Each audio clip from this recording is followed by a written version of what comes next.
As we end the first quarter of this year, I am stunned by the violence and the hatred so many have experienced in our communities these months. Worse, our public discourse is littered with words and images of hate and threats of violence, many directed towards specific communities based on ethnicity, gender identity, and sexual identity. In many instances, these conversations are related to proposed legislation and recently enacted laws. On this day, recognized as the Transgender Day of Visibility, it is painful to recognize how many of these bills directly target transgender and queer individuals, especially trans and queer youth. Across the country, and in the 4 states of our region, laws have been considered, and some enacted, related to medical care that our transgender siblings can receive, what bathrooms they are required to use, and how they may be treated and spoken about in educational settings. This legislation seems to have emboldened many people to express hate more openly and more often. I lament that too many of us seem to have hearts of stone in the face of these words and actions. Our trans and queer siblings, especially those who are young, are already a vulnerable group. Now they face more anxiety and fear due to the threats and implications of this rhetoric and these laws. Individuals and families are even considering whether they need to move to other states in search of safety and medical care. This situation demands some specific things from followers of Jesus Christ. There are people in our communities who are hurting and scared.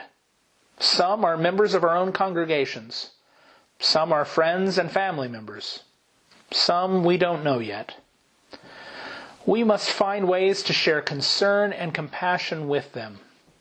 We have a great opportunity to be part of God's promise in these harrowing days, to lovingly be the full community God envisioned and created.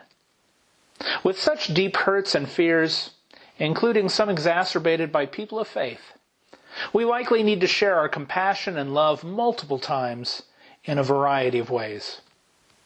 In a larger sense, our Christian understanding of humanity is being challenged. Hateful and fear-filled words and actions are stripping away key pieces of some people's humanity, suggesting that they are less than others. Implicit in this is also a misguided belief that some are more than others. I simply do not find such attitudes in Jesus' teaching. Quite the opposite. Repeatedly, Jesus demonstrates the fullness of humanity of each and every person he meets. Jesus values women and children as much as men, fishermen as much as tax collectors, those physically and mentally ill as much as able-bodied people, those seemingly outcast and discarded by the wider society as much as exalted religious and political leaders. Christians describe this equal valuing of people in many ways. Often we recognize that each and every person is a child of God, and that together we are all children of God. If we don't quite fathom what it means for every human being to be created in the image of God, we still celebrate that a bit of God's love, wisdom, and possibility exists in each of us, and indeed in every person we meet. To be sure, there have been times when societies and nations, and even the church, have not valued all of God's children.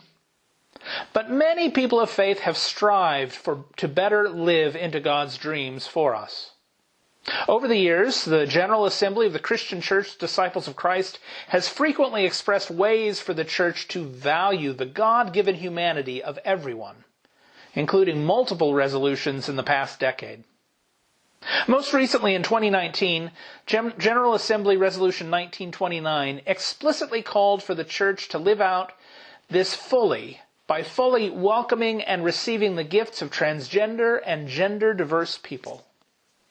This is just one of the specific parts of the larger vision expressed in 2013 in General Assembly Resolution 1327, which, and I quote, calls upon the Christian Church Disciples of Christ to recognize itself as striving to become a people of grace and welcome to all God's children, though differing in race, gender, age, sexual orientation, gender identity, nationality, ethnicity, marital status, physical or mental ability, political stance, or theological perspective."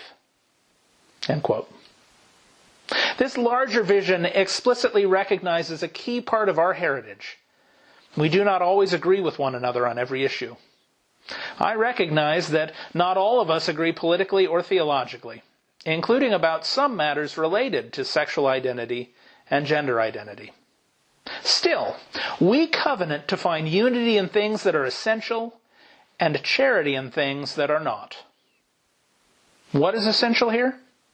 For me, it includes two specific things I have already emphasized. We are called to reach out with compassion and love to those who are hurting. And we are called to recognize and celebrate how God values each and every person without qualification or exception. In a very practical way, we have the opportunity as Christ's church to proclaim a different way of being through our words and actions. Against a tribalistic culture that repeatedly divides into groups of us and them, we strive to be one church, honoring God's presence even with sometimes passionate disagreements. We have an opportunity to proclaim, loudly and repeatedly, God's love and value for each and every single one of God's people. There is a misguided perversion of theology that has been heard by too many in our world, which we must loudly and directly counter. God's love is never conditional. God doesn't love people if they do certain things or when they change. And it is never our role as people of faith to stand between people and God until the people have fixed themselves and somehow made themselves worthy of entering God's presence. Not at all. Our role is to recognize and celebrate that God is already here, present among all of the children of God, and humbly invite one another to experience all of the acceptance, forgiveness, encouragement, comfort, and hope that God generously shares.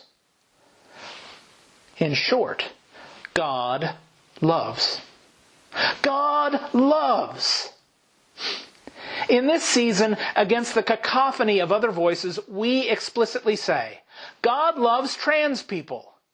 God loves queer people. God loves you just as you are. And God has dreams for all the lives you'll touch, and all the good you can and will do through the fullness of your identity as a fearfully and wonderfully made child of God. As our General Minister and President, the Reverend Terry Hord Owens, frequently encourages us, now is the time to be the church we say we are. We need to do more than simply welcome. We need to truly be a sanctuary, a safe place where those who are in fear for themselves and for their loved ones can gather. Some of us will take part in public action, reaching out to government officials to advocate for the full humanity of each person in our community. Some will take extra time to directly support and love.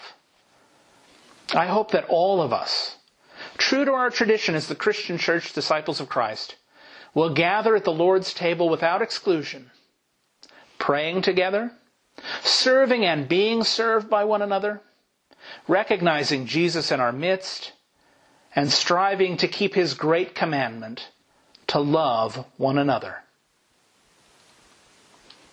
May God bless our service and our witness during these holiest of days.